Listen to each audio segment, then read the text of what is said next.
온라인으로 들으시다가 오늘 직접 오셨네요. 너무 감사합니다. 자, 우리가 이제 예루살렘으로 들어가야 됩니다. 우리가 지난 시간까지는 예루살렘으로 못 들어갔죠. 우리가 지난 시간에는 헤브론 그리고 베들레헴을 살펴봤습니다. 그 헤브론은 우리가 갈 수 있다 없다? 갈 수 없다. 왜? 그 헤브론은 팔레스타인 자치구의 가장 핵심적인 12만 명이나 되는 사람들이 사는 큰 도시이기 때문에. 거기가 왜 못 들어간다? 유대인 정착촌이 있기 때문이다. 유대인들이 거기 왜 정착을 했다? 왜 정착을 했다? 막벨라 사원을 차지하기 위해서. 막벨라 사원이 왜 중요하다? 유대인들에게 있어 제2의 성전이기 때문이다. 왜? 아브라함이 거기를 샀고 4대 조상 족장들이 거기 다 묻혔기 때문이다. 그래서 지금 성전이 있습니까? 없습니까? 없죠. 그러니까 유대인들은 그거라도 차지하려고 거기 900명 정도 유대인들 정착하고 군대 있고 그런 데가 헤브론입니다. 헤브론은 들어갈 수가 없어요. 베들레헴은 들어갈 수 있습니다. 베들레헴을 왜 들어갑니까? 예수님 탄생교회가 있기 때문이죠. 베들레헴은 조그마한 동네예요. 헤브론, 예루살렘, 여리고에 비하면 보잘것없는 동네입니다. 그런데 거기가 왜 성지순례객이 갈 수 있습니까? 거기는 싸움을 하면 베들레헴 사람들이 굶어 죽기 때문이죠. 베들레헴 사람 먹고 살 게 없어요. 그래서 이 베들레헴 사람들은 안전을 보장을 해야만 성지순례객들이 오기 때문에 거기서는 싸우지 않습니다. 그래서 거기에 예수님 탄생교회에 40개의 기둥이 있고 조금만 내려가면 말구유가 있는 거기를 보고, 그리고 그 목자들의 들판, 거기 교회가 하나 있다 그랬죠. 가톨릭 교회가 하나 있고 거기서 쭉 내려오는 길이 있다 그랬습니다. 그래서 우리가 그 베들레헴을 생각할 때 내가 어떤 사람인가는, 내가 지금 어떤 사람인가가 중요한 게 아니라 어떤 일을 하고 있는가가 중요하다 그랬죠. 베들레헴은 아무것도 아니지만 그 베들레헴이 예수님을 탄생시킨 곳이기 때문에 지금도 전 세계 가톨릭, 개신교 거기를 다 방문한다, 그렇게 말씀을 드렸습니다. 우리가 지금 이집트서부터 해가지고 이 이집트 타바 국경인가요? 거기를 지나서 마사다, 그다음에 쿰난, 사해, 여리고, 그리고 엔게디, 그리고 헤브론, 베들레헴까지 가고 이제 드디어 오늘 예루살렘으로 들어가게 됩니다. 자, 봅시다. PPT 넘겨주세요. 여기 보면 지도가 하나 있죠. 이게 예루살렘 성 안 지도입니다. 한번 볼까요? 이쪽에 문이 여러 개가 있죠. 시온문, 욥바문, 세문, 다메섹문, 헤롯문, 스데반문, 황금문, 분문, 이렇게 문이 여러 개가 있고요. 지역이 나눠져 있죠. 기독교인 지역, 회교인, 이슬람 지역, 유대인 지역, 아르메니아 정교회 지역. 이 지역이 나눠졌어요. 이게 올드 예루살렘, 새로 뉴 예루살렘도 있어요. 거기는 이제 유대인들이 이게 다 그냥 자유롭게 사는데, 저기는 저렇게 여러 종파가 저기를 저렇게 나눠서 지배를 하고 있는 곳입니다. 성지순례 가보시면 골목이 굉장히 좁아요. 그리고 이런 관광 기념품들을 파는 가게들밖에 없습니다. 그래서 저기 안에는 차도 다닐 수가 없고 사람 걸어 다니는 곳이고 굉장히 그냥 역사적인 공간인데 어쨌든 사람이 저 안에 삽니다. 공터가 없어요, 공터가. 자, 그리고 저기 보시면은 우리가 성지순례를 가면 어디로 들어가느냐면은 저 스데반 문으로 들어가요. 스데반 문으로 들어가자마자 뭐가 나오죠? 글자 보이십니까? 예, 보이시죠? 베데스다 연못이 나와요. 딱 들어가면. 그리고 성당이 나와요. 저 교회는 아니고 성당입니다. 그리고 이제 1, 2, 3, 4, 5, 6, 7, 8, 9, 10, 11, 12, 13, 14가 있죠? 저게 바로 비아 돌로로사. 고난의 길, 예수님이 십자가 지고 걸으신 800m의 길입니다. 저 길을 우리가 걸어요. 저렇게 걷고 돌아가지고 이쪽에 빨간색 벽이 하나 있죠. 통곡의 벽이라고 있죠. 저기를 가봅니다. 저기 가면 남자가 들어가는 곳 따로, 여자가 들어가는 곳 따로 돼 있어요. 물론 우리는 아무 때나 갈 수 있습니다. 그러니까 유대인들만 그렇다 이 말이에요. 그러니까 저희 가면은 나중에 다음 시간에 할 겁니다만은 원래 이제 성전이 여기 이렇게 있었단 말이에요. 여기. 근데 이 성전은 다 무너졌어요. 근데 성전의 밑에 기초석 이게 남아 있었던 거예요. 이 밑에 부분이 통곡의 벽입니다. 그래서 유대인들이 저기서 기도를 하는 거죠. 메시아 빨리 오게 해달라고. 왔는데 이미 어리석게도. 그래서 저기 통곡의 벽 돌멩이 사이사이에 보면 종이들이 막 끼워져 있어요. 그게 뭐 연애편지 이런 게 아니고 유대인들의 기도문입니다.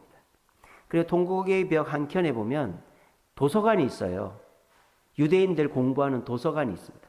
거기 우리 들어가 볼 수 있습니다.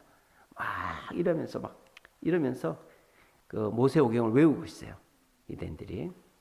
그렇게 해서 우리가 성지순례를 가면 저기를 저렇게 들어가는데 여러분 그 예루살렘은 산이 3개가 있는 산이에요. 자, 제가 설명드릴게요. 여기 스데반 문 있죠? 요 앞에 있는 산이 감람산이에요. 그 감람산에서 예수님이 겟세마네 동산에서 기도하신 거예요. 아시겠죠? 그리고 그 중간에 기드론 시내라고 계곡이 있어요. 계곡. 그리고 여기 성전터 있죠? 보이십니까? 지금은 성전이 없고 황금사원이 있죠? 저 성전터가 무슨 산이다? 모리아산이다. 그래서 감람산이 있고 모리아산 위에 성전을 세웠어요. 여러분 모리아산 들어보셨죠? 아브라함이 이삭을 바치려고 했던 산이잖아요. 그리고 산이 하나 더 있어요. 어디? 이쪽에 시온문 있죠? 여기가 시온산이에요. 다윗산이라고 하죠. 저기가 뭡니까? 다윗이 자기 성을 지었던 곳이 저기죠. 그래서 예루살렘은 평지가 아니고 감람산, 모리아산, 시온산 3개의 산으로 이루어진 이제 높은 곳이다. 이렇게 기억하시면 됩니다. 그리고 저기 보시면 성전터라는 곳에 성전은 없고요. 그 이슬람 교인들이 황금돔 사원을 만들어 놨어요. 그리고 그 옆에 보면은 일본에서 안토니오 요새라고 되어 있죠. 저게 바로 빌라도 법정입니다. 빌라도가 저기서 지냈어요. 근데 왜 요새에서 지냈을까요? 반란이 일어나면 도망치려고. 그 요새에서 있었던 거예요. 그렇게 해서 저 예루살렘 저렇게 되고, 재밌는 거 하나 가르쳐 드릴게요. 여기 분문이라고 되어 있죠. 이게 무슨 문일까요? 분자가 무슨 분자일까요? 우리나라 분 하면은 뭡니까? 분뇨. 뭐예요? 그렇죠. 저기는 똥을 실어가지고 나가는 문이 분문입니다. 그리고 자, 한번 맞춰보세요. 저기서 양의 문이라는 문이 안 써있지만 있어요. 그게 어디 문일까요? 양의 문. 네? 여기 스데반 문 있죠? 그 옆에 뭐가 있어요? 성전이 있죠? 그러면 성전에서 제사를 드리려면 뭐가 필요하겠어요? 양이 필요하겠죠. 그래서 저 스데반 문을 양의 문이라고도 합니다. 사자문이라고도 하고요. 근데 왜 스데반 문이라고 해놨을까요? 저건 우리 개신교인들이 보는 지도예요. 스데반이 순교당하고 저기 버려졌대요. 저 문 옆에 버려져서 문의 이름을 스데반 문이라고 한다. 그렇게 하는 겁니다. 자, 그래서 우리가 성지순례를 가면 감람산 쪽을 쭉 둘러보고 이제 저 스데반 문으로 들어갑니다. 이쪽에 그 사진 하나 있죠. 저게 스데반 문이에요. 아시겠죠? 차도 들어가요. 차도 들어가는 문이에요. 저 스데반 문으로 들어가면 제일 첫 번째 나오는 게 베데스다입니다. 근데 베데스다는 연못이 아니에요. 베데스다는 물 저장소입니다. 물 저장소. 기드론 시내를 흐르는 물을 저쪽에다가 모아두는 저장소예요. 깊이가 얼마인 줄 아세요? 깊은 데는 20m나 됩니다. 20m. 그러니까 여기 사진 그림 보시면은 뭐가 연못이면 그냥 둥그런 물이 고여 있어야 될 거 아니에요. 엄청 깊죠, 그죠? 밑으로. 그러니까 저기는 물 저장고기 때문에 엄청 깊게 판 거죠. 베데스다 무슨 뜻일까요? 베트 헤세드 예 합성어죠. 베트는 뭘까요? 베들레헴 베트 뭐예요?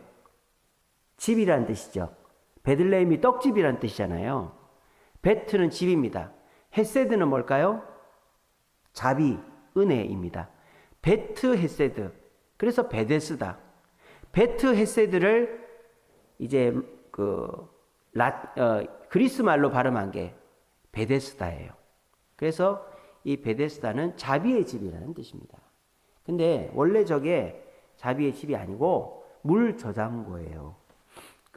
누가 만들었냐면은 저기를 셀주쿠스 뭐 이런 이방 민족이 다스리고 있을 때 하스몬 왕조라고 제상들이 마카베오라는 제상이 반란을 일으켜 가지고 유대 땅이 한 100년 가까이 독립을 한 적이 있었거든요. 근데 그 독립이 로마에 의해서 이제 중단이 됩니다. 그때 하스몬 왕조가 저기다가 저 물 저장고를 만든 거예요. 왜 만들었을까요? 처음에는 자, 재물을 잡으면 피가 나오죠. 그걸 어떻게 해야 되겠어요? 물로 씻어야 되겠죠. 그럼 물이 많이 필요하겠어요? 안 필요하겠어요? 근데 저기 물이 있을 때가 있어요? 없어요? 저 고지대에 물이 없단 말이에요. 그러니까 어떻게 해요? 기드론 시내에서 물을 끌어다가 저기 물을 깊게 저장을 해 놓은 거죠. 원래는 성전에서 쓰는 물을 저장하는 물 저장고로 하스몬 왕조. 하스몬 왕조는 제사장들이 세운 왕조거든요. 그러니까 제사를 굉장히 강조하죠. 저기 깊게 이렇게 물을 저장하는 곳이었어요. 그런데 물이 있다 보니까 또 사람이 몸을 치료하려면 몸을 깨끗이 씻어야 될 거 아닙니까? 그러니까 자연스럽게 저기에 환자들이 몰려오게 된 거예요. 그러니까 저 물로 몸도 씻고 그래서 좀 쉬기도 하고 이러는 곳이 저 베데스다가 된 것이죠. 근데 이제 그렇게 하다 보니까 예루살렘을 다스리는 그 관리들이 저기다가 행각이라고 해가지고 쉴 수 있는 이 방들을 만들어 준 거예요. 그게 5개가 있었어요. 5개가. 그렇게 해서 저기가 시간이 흐르자 사람들이 요양하고 치료하는 요양소가 되게 된 것입니다. 그래서 이제 이 베데스다 연못을 우리가 이제 예수님 당시의 모습을 이렇게 그려본 거예요.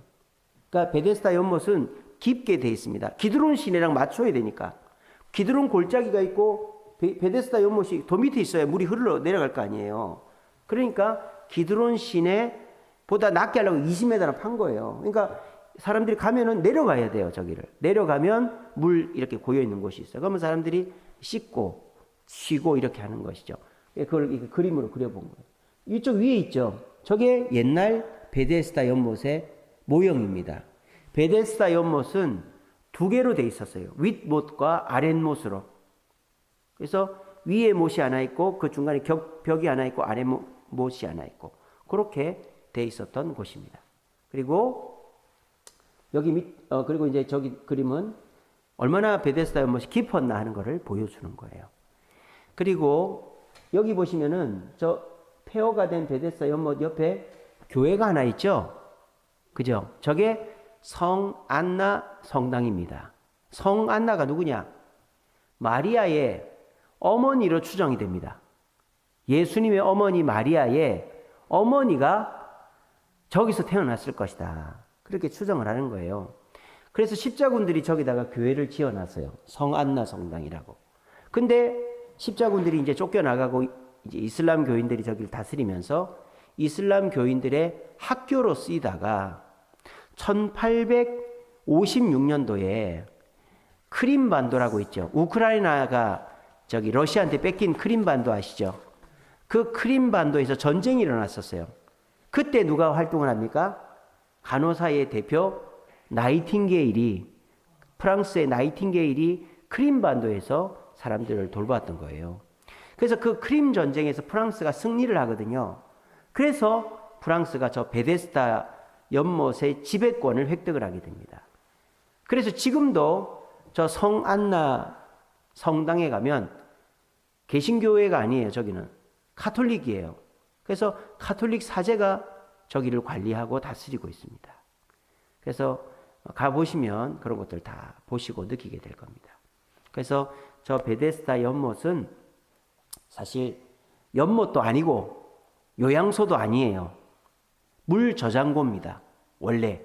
근데 물이 저장돼 있으니까 사람들이 와서 몸을 씻고 또 쉬고 하다 보니까 요양소가 된 것이고, 그래서 사람들이 있으니까 그 예루살렘의 관리들이 사람들 좀 편리를 봐주자 해서 윗못과 아랫못으로 나눠가지고 건물을 지어서 그렇게 사람들이 쉬게끔 해준 곳이 베데스다다. 그렇게 하시면 됩니다. 아시겠죠? 자, 그러면 우리 성경 같이 읽어봅니다. 시작.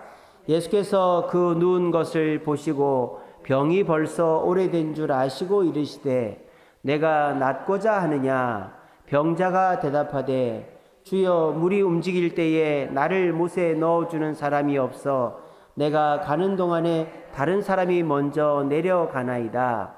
예수께서 이르시되 일어나 내 자리를 들고 걸어가라 하시니. 이게 이제 요한복음에 나오는 베데스다 이야기 성경 내용이죠. 자, 저 베데스다를 예수님이 가셨습니다. 왜 가셨을까요? 왜 가셨을까요? 사람을 고쳐주러 가셨을까요? 아닙니다.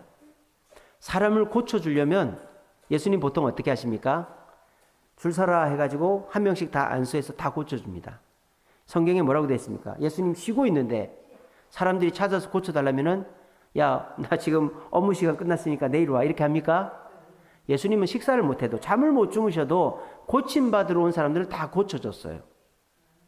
근데 왜 베데스다에서는 사람들 안 고쳐줬을까요? 저 사람들은 고쳐줘도 고쳐준다라는 것에 대한 의미를 모르기 때문입니다. 저 베데스다라는 곳은 요양소가 아니에요. 치료소가 아니에요. 선동의 공간이고 미신의 공간이고 적자생존의 공간입니다. 선동의 공간이라는 말이 뭐냐? 우리나라 군사 독재 전두환 시절에 전두환 대통령이 만든 게 있어요. 뭘 만들었을까요? 프로야구를 만들었어요. 프로야구. 왜? 사람들이 정권에 관심을 기울이지 말고 프로야구나 보면서 그냥 정치는 잊어버리라고 만든 게 프로야구입니다. 그런 것과 똑같은 것이 베데스다다라는 거예요. 그러니까 그 로마 지배자들이나 헤롯 왕이나 이런 사람들이 자기들이 그냥 편하게 지배하기 위해서 하나의 사람들한테 이벤트 형식으로 그냥 우리 로마 또는 헤롯 왕이 참 우리를 위해서 좋은 일 하는구나, 그런 차원으로 만들어준 게 바로 베데스다 연못이다라는 거예요. 그 헤롯은 그런 거 잘했다 그랬죠. 예루살렘 성전도 확장시켜준 게 헤롯이라 그랬죠. 유대인들의 마음을 살려고 선동하기 위해서. 그래서 저 베데스다는 선동의 공간입니다. 또 미신의 공간이죠. 요한복음에 보면 베데스다에서 병자가 낫는 그런 어떤 방법이 나오는데 거기에 괄호가 쳐져 있습니다. 괄호가. 왜 괄호가 쳐져 있을까요? 그거는 하나님의 말씀이 아니라 사람들에게 내려오는 그냥 이야기다라는 뜻이에요. 거기 보면 물이 움직일 때 처음으로 들어가는 사람이 낫는다, 그렇게 되어 있는 거가 괄호가 쳐져 있어요. 그러니까 그건 하나님 말씀이 아니고 하나님 뜻이 아니고 그건 사람들의 미신이다라는 거죠. 하나님은 그런 식으로 먼저 들어오는 그 승부적으로 뭐 어떻게 하는 거를, 그게 하나님 뜻이 아니죠. 그러니까 저기는 미신의 공간이다라는 거예요. 세 번째로 저기는 누구를 돕지 않는 공간이죠. 왜? 내가 먼저 들어가야 되니까. 누구를 도우면 내가 들어갈 수가 없어요.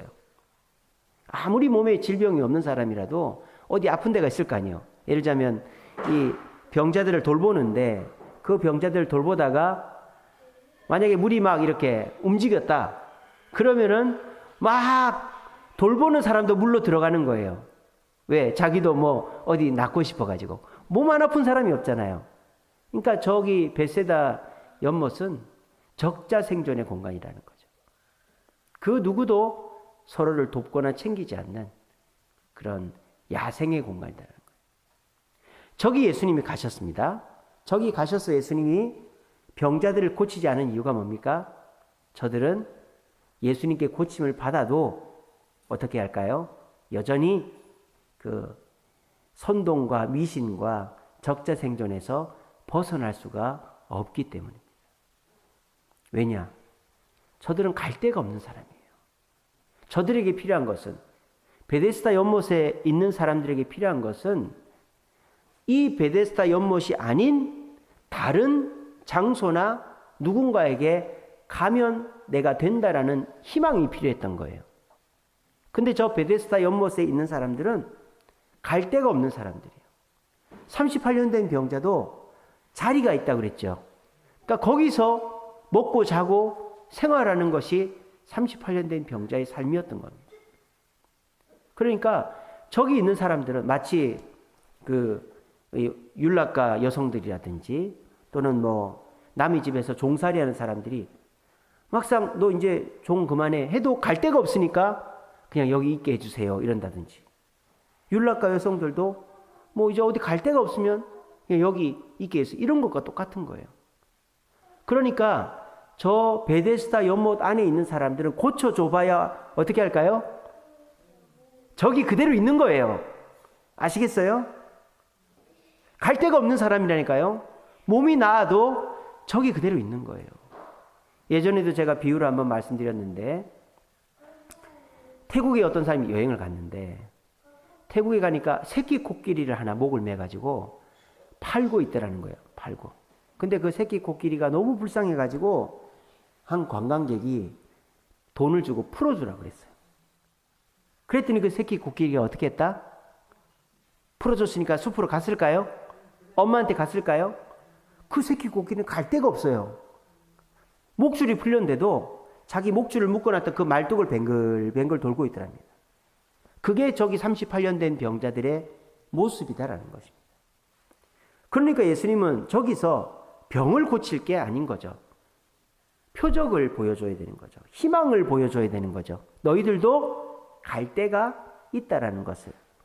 여기 베데스다가 아닌 희망이 있는 갈 곳이 있다는 걸 보여줘야 되는 거예요. 그래서 예수님은 38년 된 병자만 고쳐주는 거예요. 근데 그것도 그 38년 된 병자를 바로 고쳐주지 않죠. 예수님이 어떻게 하십니까? 38년 된 병자에게 어떻게 하죠? 네 자리를 들고 걸어가라죠. 아직 낫지도 않았어요. 이 사람은 여전히 누워있단 말입니다. 근데 예수님이 그 사람한테 네 자리를 들고 걸어가라 그랬어요. 그러니까 이 사람이 어떻게 합니까? 그 자리에서 벌떡 일어났겠죠. 그 사람이 일어나는 거를 그 주변에 있는 베데스다 연못에 있는 사람들이 봤을까요? 안 봤을까요? 다 봤겠죠. 이러고 있는 거예요. 저 사람 지금 몇십 년째 저기 누워 있는데 저 사람 일어났네? 보라는 거예요. 지금 예수님은 표적을 보여주는 거예요. 그 사람들 고쳐주는 게 중요한 게 아니라 그 사람들이 베데스다 연못이 아닌 다른 곳으로 갈 수 있다는 희망을 보여주는 거예요. 그게 딱 일어서니까 사람들이 다 쳐다봤겠죠. 그 38년 된 병자를. 그리고 예수님이 자리를 들고 가라고 그랬잖아요. 그 38년 된 병자가 베데스다 연못을 나가기 시작합니다. 이거를 그 연못에 있는 사람들이 다 본 거예요. 야, 저 사람은 갈 데가 있나 봐. 38년이나 여기 있었는데 부모가 있나? 고향이 있나? 어딜 가지? 모두가 놀란 거죠. 자, 그 38년 된 병자는 누구에게 갔을까요? 누구에게 갔을까요? 누구에게 갔을까요? 당연히 예수님께 갔죠. 예수님이 고쳐주셨고 갈 데가 없으니까 예수님께 간 것입니다. 예수님은 여기서 38년 된 병자만 딱 고치고 그 자리를 떠나셨어요. 왜? 그 베데스다 연못 안에 선동과 미신과 적자 생존으로 찌들어가지고 병이 나아도 계속 그 자리에 머물러 있을 그 사람들한테 표적, 희망을 보여준 거예요. 무슨 희망? 너희들도 나를 믿고 따라오면 너희들도 이 자리를 벗어날 수 있다는 거예요. 그거를 보여주신 거예요. 마치 이런 겁니다. 교회에 구제받으러 오시는 그 노숙자분들이 계세요. 진짜 노숙자예요. 진짜 구제받아야 돼요. 근데 저는 절대 돈을 드리지 않습니다. 왜? 그 돈은 그분을 낫게 하거나 희망을 줄 수가 없기 때문에 오히려 더 그 자리에 머물러 있게 하는 것이기 때문에 그 돈 주면 바로 막걸리 사 먹고 바로 소주 사 먹습니다. 그러니까 뭡니까? 그런 분들에게는 예배를 드리러 오시라고 예수를 믿으라고 해야 되는 거예요. 국가에서도 그렇게 하죠. 요즘에 노숙자 잘 없죠? 제가 이제 노숙하시던 분한테 물어봤어요. 어떻게 되냐고. 쉼터라는 걸 국가에서 지역 단위로 만들어 놨어요. 그럼 노숙하시는 분들 쉼터로 모시고 옵니다. 그러면 그분들을 이제 침상을 다 배정해줘요. 그래서 거기서 몇 개월 동안은 머물게 해줍니다. 낮에는 나가야 돼요. 있을 수 없어요. 낮에는 돌아다니든 뭘 하든 나가야 돼요. 그리고 그 노숙 쉼터 게시판에 이런 공공근로 같은 일자리가 있습니다. 그래서 그 일을 해서 어느 정도의 보증금을 마련하면 그 쉼터를 나가고 계속 일을 해서 자기가 자립할 수 있게끔 국가가 정책적으로 하고 있고 그렇게 하고 있어요. 우리나라가 정말 미국보다 복지가 좋은 거예요. 우리나라 복지 최고입니다. 전 세계 최고예요, 진짜. 그래서 우리나라, 미국도 노숙자가 얼마나 많습니까? 미국 지하철은 탈 수가 없어요. 노숙자 천지라 가지고. 노숙자들이 지나가다가 사람을 기찻길로 밀어버리는 거예요. 그리고 막 뭘 던져가지고 어떤 사람이 실명이 돼버렸어. 그 지하철에 들어갈 수가 없어요. 너무 위험해가지고. 우리나라는 이 지하철 가면은 이렇게 안전 그거 있지 않습니까? 벽이 있죠? 미국은 그런 거 없어요. 일본도 그런 거 없어요. 얼마나 위험합니까? 우리나라가 최고입니다, 최고. 바로 그 노숙자들, 돈을 줘가지고 그 사람들은 회복되지 않아요. 예수님께서 베데스다 연못에 있는 사람들을 고쳐준다고 그들은 회복되지 않아요. 예수님이 그들에게 해줄 수 있는 건 뭡니까? 희망을 주는 거예요. 여러분들도 여기에서 벗어날 수 있다는 희망을 줘야 되는 거예요. 우리 어떤 선교사님, 미국 선교사님이 서울에 이 윤락가에 가서 전도를 했습니다. 처음에는 막 먹을 것도 주고 돈도 주고 막 그렇게 했대요. 근데 그렇게 하니까 이 사람들이 그 윤락하는 일을 포기를 하지 않는 거예요. 그래서 이 선교사님이 어떻게 했느냐? 성경 공부를 가르치기 시작했답니다. 예수님이란 분이 계시고 그 예수를 믿으면 내가 변하고 예수님이 나를 인도하신다. 그러니까 그 윤락 여성들이 그 윤락 거리를 나와가지고 공장으로 재봉틀로 취직을 해서 정상적인 삶을 살게 되더라. 그런 글을 읽은 적이 있어요. 베데스다 연못이 그런 곳이었다라는 겁니다.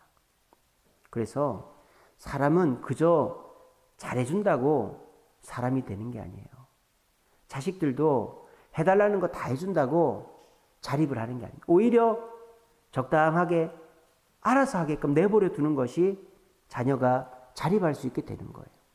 모든 걸 다 해주면 죽을 때까지 모든 걸 다 해줘야 되는 것입니다. 그러니까 이 베데스다 연못에 있는 저 사람들은 병을 고쳐준다고 저 사람들이 정상적인 삶을 되는 게 아니에요. 병 고쳐줘도 계속 저기 있을 사람, 갈 데가 없으니까. 저와 여러분들도 마찬가지입니다. 우리도 38년 된 병자와 같이 갈 곳이 없었던 사람들이죠. 근데 우리 예수님께서 우리를 위해 십자가 죽으시고 그 예수를 믿으면 우리가 천국 갈 수 있다. 나를 따라오너라. 그렇게 말씀하신 것을 우리가 믿고 예수님을 따라 삽니다. 그 결과 우리는 변화된 삶을 살고 있는 것이죠. 예수님께서 우리를 통해 하기를 원하시는 게 뭡니까? 저와 여러분들이 표적이 되기를 원하십니다. 뭐 총 맞는 표적 말고 여러분들이 예수님이 우리에게 주신 희망이 있다는 것을 보여주는 표적이 되기를 원하십니다. 예수님 여러분들에게 말씀하십니다. 네 자리를 들고 일어나 걸어가라. 그렇게 말씀하실 때 여러분들 거기에 순종하시기 바랍니다. 여러분들이 벗어나지 못하는 자리가 있을 거예요. 어떤 습관, 못 벗어나는 습관, 못 벗어나는 욕심, 못 벗어나는 생각, 못 벗어나는 어떤 장소, 사람 이런 거 있을 거예요. 근데 그걸 왜 못 벗어납니까? 내가 이걸 하지 않으면 인생이 재미가 없을 것 같으니까. 내가 이걸 먹지 않으면 인생이 재미가 없을 것 같으니까, 내가 이거를 하지 않으면 내 인생이 무의미할 것 같으니까 그 장소, 그 사람, 그 습관을 끊지 못하는 거예요.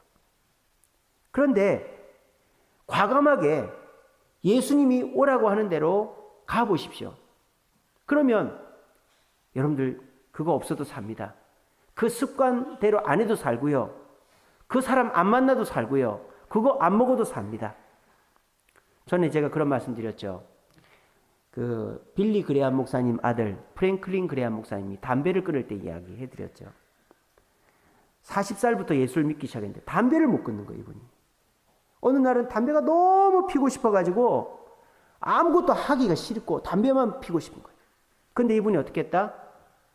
신실한 어떤 동료한테 가서 내가 지금 담배가 너무 피고 싶다. 어떻게 하면 좋냐? 그랬다라는 거예요. 그랬더니 그 동료분이 뭐라고 그랬다고요? 너는 하나님을 믿지 않는구만. 이렇게 했다라는 거예요. 그게 무슨 말입니까? 했더니 하나님 뭐라고 그래서? 감당치 못할 시험은 주지 않고 감당 못할 것 같으면 피할 길을 준다 그랬잖아. 그러니까 네가 담배를 안 피게끔 하나님은 이미 해놨어. 근데 너는 지금 그걸 안 믿으니까 담배를 피려고 그러는 거 아니야? 이렇게 얘기를 다 했다는 거예요. 그래서 그날은 넘어갔대요. 근데 그 다음날 비행기를 타고 어디로 가는데 너무 담배가 또 피고 싶더래요. 근데 옛날에는 80년대는 비행기 안에서도 흡연실에 가면 담배를 필 수 있으니까 스튜어디스한테 담배를 사가지고 흡연실 가서 폈답니다. 근데 어떻게 됐다고요? 그 담배 맛이 똥맛으로 느껴지더랍니다. 하나님의 역사죠. 근데 그거를 이 프랭클린 그레암 목사님은 감사로 한 게 아니라 회개를 했다라는 거죠. 왜? 하나님은 이미 내 몸에 역사를 하셨다라는 거죠. 담배를 안 펴도 되게끔 몸의 구조를 바꿔놓은 거예요. 담배가 구역질 나게 바꿔놓은 거예요. 근데 내가 그거를 안 믿고 담배를 펴버린 거예요. 그래서 자기가 하나님을 믿지 않았구나. 그리고 회개했다라는 거예요. 마찬가지입니다. 여러분들이 나 이거 없으면 안 돼. 나 이거는 꼭 해야 돼. 이거는 꼭 먹어야 돼. 여기는 꼭 가야 돼. 이건 내 취미야. 저 사람은 내가 절대 사랑할 수 없어. 저 사람은 내가 절대 가까이 할 수 없어. 그런 건 없어요. 그런 게 있으면 여러분들 어떻게 되는 거예요? 38년 된 병자가 아니라 베데스다 연못에 누워있는 사람들과 똑같은 거예요. 자리를 들고 일어나 예수님께로 가야 되는데 그냥 그 습관에 그 미워하는 사람에게 그 여러분들이 좋아하는 것에 매여가지고 그냥 베데스다 연못에 무기력하게 누워있는 사람이라는 것입니다.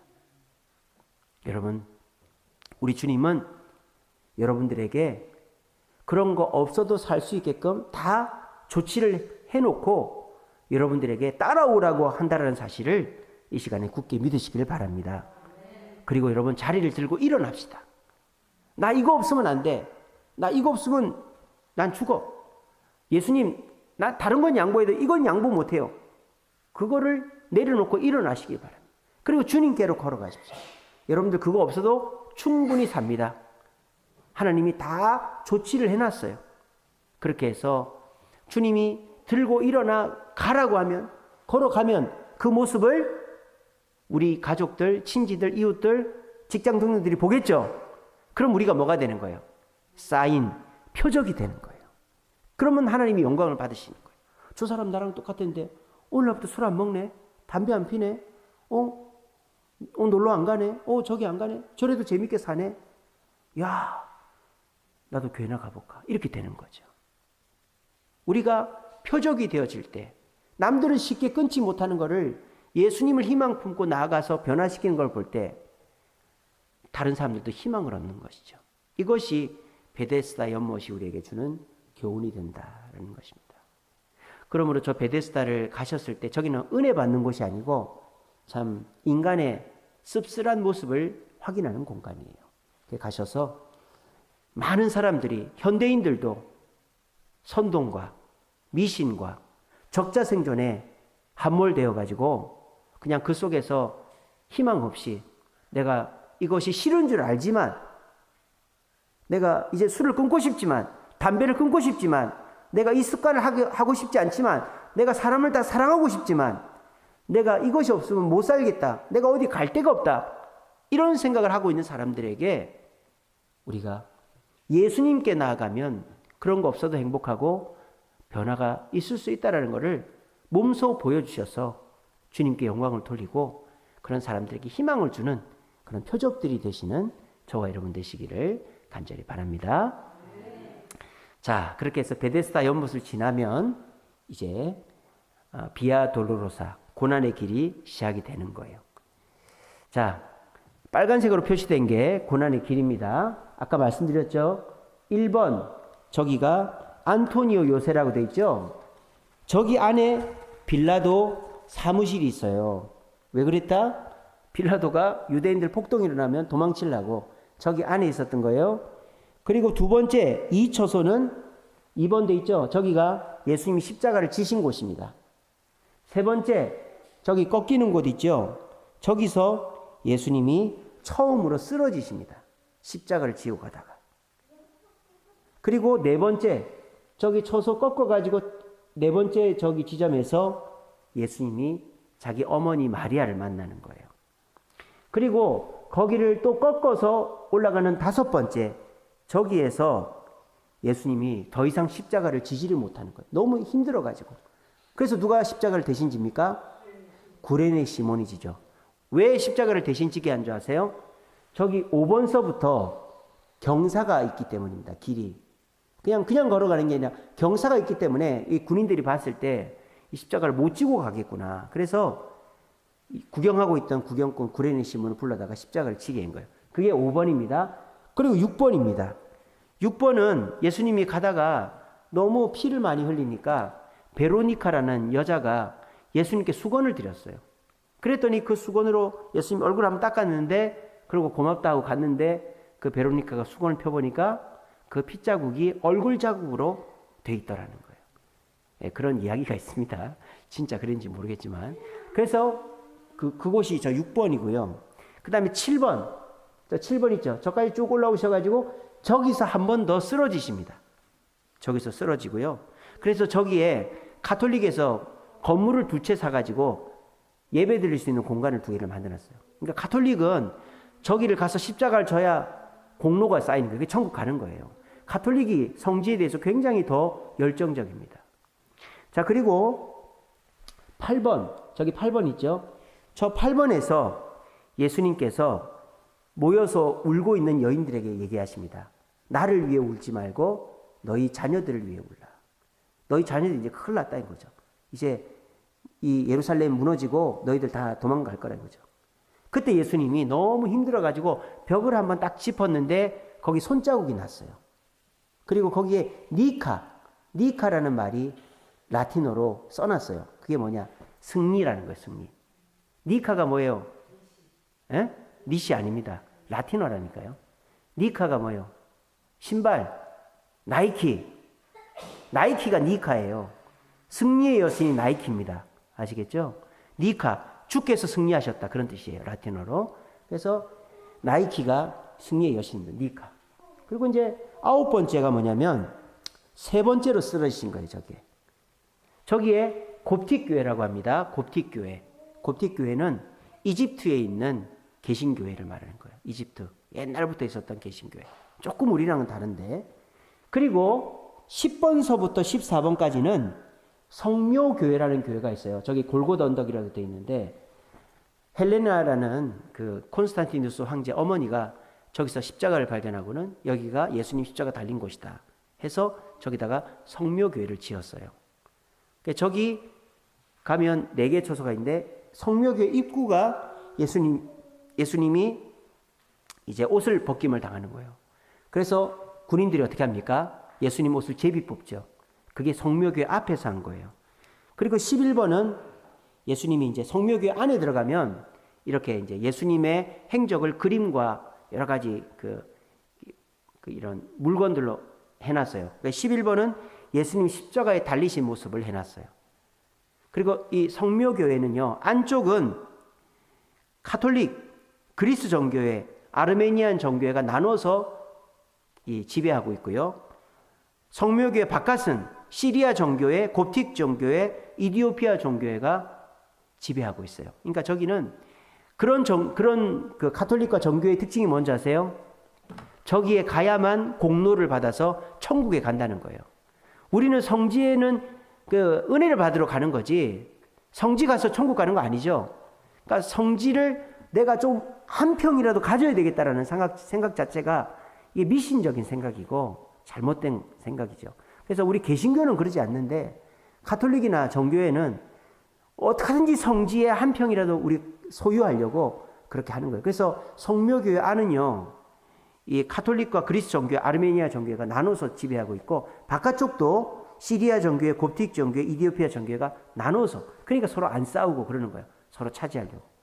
그리고 12번이 십자가에 달려 죽으신 거죠. 그거는 그리스 정교회가 차지했어요. 13번은 예수님의 시신을 누였던 돌이 크게 있어요. 그리고 14번은 그 아리마대 요셉의 묘가 있는 그곳입니다. 장사하셨던 곳. 거기는 그리스 정교회가 다스리고 있습니다. 자, 그렇게 된 것이 요거예요. 제가 요거 인터넷으로 사진 찾아서 만드느라고 2시간 걸렸습니다. 여러분들 이해하시기 시규라고. 자, 하나씩 봅시다. 여기 보시면은 저게 빌라도 법정이에요. 아시겠죠? 그리고 이쪽에 보시면 빌라도 법정 앞에서 예수님에게 십자가를 씌우는 거예요. 예수님이 채찍을 맞고 난 다음에 이 로마인들이 어떻게 했습니까? 홍포를 입혔죠. 자주색 옷을. 그래서 조롱하느라고, 네가 왕이다 조롱하느라고 홍포를 입힌 거예요. 그래서 저기서 홍포를 다시 벗기고 예수님 원래 입던 그 누더기 같은 겉옷을 입혀가지고 십자가를 지게 한 것이 2초소입니다. 3초소는 아까 예수님이 첫 번째로 쓰러지셨다 그랬죠. 출발 지점에서 150m, 150m 짊어지고 오다가 쓰러지신 거예요. 왜? 전날에 잠 못 주무셨지, 신문 당하셨지, 또 아침 일찍 가서 채찍 맞으셨지, 피 흘리셨지. 이러니까 너무 힘이 드니까 저기 세 번째 쓰러진 거예요. 그래서 저런 이 조각이 돼 있고 쓰러지신 장소라고 돼 있습니다. 네 번째는 예수님이 어머니 마리아를 만난 곳이에요. 다섯 번째는 예수님이 이제 경사를 올라가기 전에 이 로마 군인들이 봐도 못 지고 갈 것 같은 거예요. 그래서 구경꾼들 중에 한 명을 불렀는데, 건장한 사람 불렀는데 구레네 사람 시몬이 걸린 거예요. 그래가지고 시몬이 저기서부터 십자가를 지고 갑니다. 그리고 여섯 번째는 저 여자가 수건을 안고 있는데 그 수건에 핏자국이 있는데 그 사람 얼굴같이 보이시죠? 베로니카라는 여자가 예수님이 너무 피를 흘리고 하니까 수건을 드렸더니 그 수건으로 얼굴을 닦고 고맙다 하고 갔는데 저게 예수님 얼굴 모양이 새겨졌다. 그게 그래서 성베로니카. 그래서 저기 교회가 하나 있어요. 그리고 일곱 번째는 두 번째로 예수님 쓰러지신 거예요, 저기에. 그리고 여덟 번째는 이제 저기 손을 이렇게 대고 있죠. 예수님이 여인들에게 말씀하신 거예요. 나를 위해 울지 말고 너희 자녀들을 위해 울어라. 그리고 손을 딱 갖다 댄 자국이 있고 저기에 가면 라틴어로 니카라고 써 있어요. 나이키, 승리 이게 써 있단 말이에요. 그리고 아홉 번째는 세 번째로 쓰러지신 거예요. 그 장소에 가면 저렇게 교회가 있습니다. 저거를 이제 이집트 곱틱 교회라고 그래요. 곱틱 교회. 이집트 곱틱 교회에서 저걸 세운 거예요. 그리고 열 번째가 이제 예수님이 저기 어디 큰 광장에 저기 뒤에 건물이 있죠. 저게 바로 성묘교회입니다. 성묘교회. 원래는 저거보다 훨씬 화려하게 지었는데 이 성지가 함락당할 때 무너졌다가 다시 지은 거예요. 비잔틴 시대 때. 그래서 저 성묘교회 앞에서 예수님이 옷 벗김을 당한 거예요. 예수님께서 십자가에 채찍질을 맞으셔가지고 온몸에 피가 났어요. 근데 거기다가 예수님 겉옷을 입었죠. 그 겉옷을 입고 골고다 언덕길을 걸어 올라오셨습니다. 근데 로마 군인들이 그때 예수님의 겉옷을 벗긴 거예요. 그럼 어떻게 될까요? 이미 겉옷은 피와 진물에 몸에 딱 붙어 있는 거예요. 근데 그거를 벗기니까 피부가 찢어지는 거죠. 그게 또 피가 나는 거예요. 또 피가 나는 거예요. 그래서 옷을 벗기는 것 자체가 화상을 입는 거죠. 여러분들 뭐 조그마한 물고기나 열대어 같은 거 손으로 만지면 안 되죠. 왜? 화상을 입어요. 사람의 체온에 화상을 입는다고요. 그래서 그 절대 손으로 만지면 안 되는 조그만 것들을 손으로 만지면 안 돼요. 여러분 그 참치 아시죠? 참치. 참치는 생으로 먹을 수가 없어요. 왠지 아세요? 뼈가 있어서? 참치는 잡으면요, 익어버리기 때문입니다. 참치의 체온이 엄청 높아요. 참치는 막 힘있게 헤엄치며 다니거든요. 그러니까 잡아서 딱 갖다 놓으면 그걸 그냥 두면은 다 살이 익어버립니다. 그러니까 참치는 잡자마자 얼음 속에 처박아야 돼요. 그러니까 참치는 화로로 못 먹고 다 숙성시켜서 먹을 수밖에 없습니다. 그래서 참치는 잡아다가 바로 얼음에 급속 냉동을 시키는 야만 회로 먹을 수가 있는 거예요.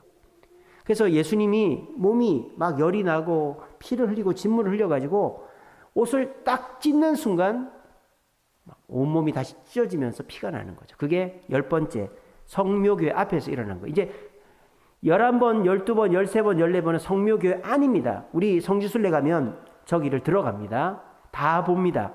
자, 11번째가 뭡니까? 못 박히신 곳이죠. 그림이 저렇게 그려져 있죠. 저기 11번째는 가톨릭이 관리하는 곳입니다. 가톨릭이. 그리고 12번째가 뭐예요? 예수님이 십자가에 달려 죽으신 곳이죠. 저기는 그리스 정교회가 관리합니다. 그래서 굉장히 화려하죠. 막 은박으로 금박으로 막 이렇게 해놓고 등도 많이 달아놓고 그리스 정교회가 굉장히 화려한 그런 걸 좋아합니다. 13번째는 뭡니까? 이 네모, 자, 방송실. 예, 또 뭐, 예, 지웠네요. 자, 네모 반듯한 돌이 있죠? 예수님이 저기다, 예수님이 시신을 눕혔다라는 거예요. 그리고 저기 14번째가 바로 아리마대 사람 요셉의 무덤이다. 그렇게 해서 저기에 예수님을 모셨다. 저기는 그리스 정교회 소속입니다. 저 14개 제가 나중에 사진으로 찍어가지고 우리 성지순례 단톡방에다 올릴게요. 저 14 그림은 어디에도 없습니다. 저거 제가 다 인터넷 찾아가지고 만든 거예요. 그래서 굉장히 사진이 막 그냥 길거리 찍어놓은 것들도 많은데 여러분들 이해하기 좋으시라고 어떤 거는 그 거리를 찍은 것도 있고 어떤 거는 그냥 그 사진을 올려놓은 것도 있어요. 14개 저렇게 딱 기억하시면 됩니다. 근데 이제 이 골고다 언덕이 저기가 아니라고 하는 사람들도 있어요. 골고다 언덕이 그 정원 무덤이라는 곳이 있거든요. 거기일 것이다라고도 하는 사람도 있는데 어쨌든 우리는 성지순례를 가면 저기를 갑니다. 그래서 저 골고다 언덕은 원래는 예루살렘 성 바깥에 있었어요. 자, 아까 보여드린 걸 다시 보여드리면, 자, 여기 보시면 원래 예루살렘 성은요, 저 7, 8, 9번 선 있죠. 저 안쪽만 예루살렘 성이고 저 바깥쪽은 성 밖이었어요. 예수님 당시에는. 근데 그게 점점 확장이 된 거예요. 저렇게. 아시겠죠? 그래서 원래는 골고다 언덕이 성 밖에 있었던 거죠. 근데 이제 저기가 골고다 언덕이 아니고 저 위에 다메섹 문 있죠. 다메섹 문 바깥이 저 골고다 언덕이다라고 주장하는 사람들도 있습니다. 근데 이제 뭐 가톨릭이나 정교회는 그런 게 중요하겠지만 우리는 그게 뭐 중요합니까? 어디가 어디든지 우리는 그저 예수님의 발자취를 따라가는 것이 중요한 것이죠. 자, 그런 것이고요. 자, 우리 성경 읽고 마치겠습니다. 같이 읽습니다. 시작. 희롱을 당한 후 홍포를 벗기고 도로 그의 옷을 입혀 십자가에 못 박으려고 골고다로 나가니라. 나가다가 시몬이란 구레네 사람을 만나매 그에게 예수의 십자가를 억지로 지워 가게 하였더라. 골고다 즉 해골이라는 곳에 이르러. 자, 예수님이 십자가를 지실 때 예수님 십자가를 대신 져준 사람이 누구라고요? 구레네 시몬이라고요. 구레네는 아프리카에 있는 지역이죠. 그러니까 저 시몬은 아프리카 흑인 유대인인 거예요. 흑인 유대인. 그래서 저 시몬이 십자가를 졌는데 지고 싶어서 졌습니까? 억지로 진 거죠. 저 사람이 뭐 억지로 하는 거는 다 안 좋다고 생각합니다. 과연 그럴까요? 시몬이 어떻게 됐을까요? 로마서 16장 13절에 보면 사도 바울이 내 어머니라고 하는 사람이 있어요. 누구냐? 루포와 그의 어머니에게 문하니라. 그 사람 내 어머니다 그랬어요. 여기서 말하는 루포가 누굽니까? 구레네 시몬의 둘째 아들이에요. 알렉산더와 루포, 구레네 시몬의 두 아들입니다. 이 알렉산더는, 큰아들 알렉산더는 예루살렘 교회의 신실한 일꾼이 되었습니다. 둘째 아들 루포는 어머니와 함께 로마 교회의 신실한 일꾼이 되었습니다. 그리고 사도 바울이 로마에 있을 때 이 루포와 알렉산더의 그 엄마에게 엄청나게 대접을 받고 해서 나의 어머니다라고까지 불렀던 그런 분입니다. 그러니까 어떻게 된 거예요? 아버지인 구레네 시몬이 억지로 십자가를 졌지만 그의 자녀들이 기억에 남고 축복을 받았다라는 거예요. 여러분, 억지로 하는 것이 무조건 나쁜 것만은 아닙니다. 공부는 억지로 해야 되는 거예요. 요즘에 교육이 잘못됐어요. 자기 주도적 학습, 창의적 학습, 흥미 위주의 학습, 이게 교육을 망치고 있죠. 공부하고 싶어하는 애 있어요, 없어요? 없어요. 공부하고 싶을 때 하라니까 안 하는 거예요. 요즘에 아이들 수학 평균이 50점입니다. 수학 평균이 50점이에요. 평균이 50점이라고요. 우리 때는 평균이 한 80점 이런 거 아닙니까? 그죠? 7, 80점. 수학 평균 50점. 아니 30점인가 50점인가 막 그래요. 그러니까 아이들이 학업 성적이 개판인 것, 개판. 왜? 공부를 하고 싶으면 하라고 하니까. 여러분, 우리 주님은 우리가 하고 싶은 대로 하라고 말씀하지 않으십니다. 나를 따라오너라 명령을 하시죠. 근데 예수님 명령에 순종하면요, 절대 손해난 일이 없다라는 것입니다. 제가 지난 주일에 이 포도나무 가지 설교해드렸죠. 거하다. 이 매노라는 단어가 stay, live, dwell, resist 이런 단순하게 거하는 게 아니라 abide라고 그랬죠. 견디며 거하는 거라고 그랬죠. 내가 이 교회에 나와야지. 내가 내 직분 지켜야지. 내가 주님이 하라는 거 목숨 걸고 해야지. 그렇게 하다 보면 자연스럽게 열매는 열리게 돼 있는 거예요. 여러분들이 뭔가 대단한 일을 하지 않아도 됩니다. 주님 곁에 붙어만 있으려고 견디고 애를 쓰면 여러분들도 복을 받지만 여러분들의 자녀 때에 더 큰 복을 받게 될 줄로 믿으시기를 바랍니다. 기도하겠습니다.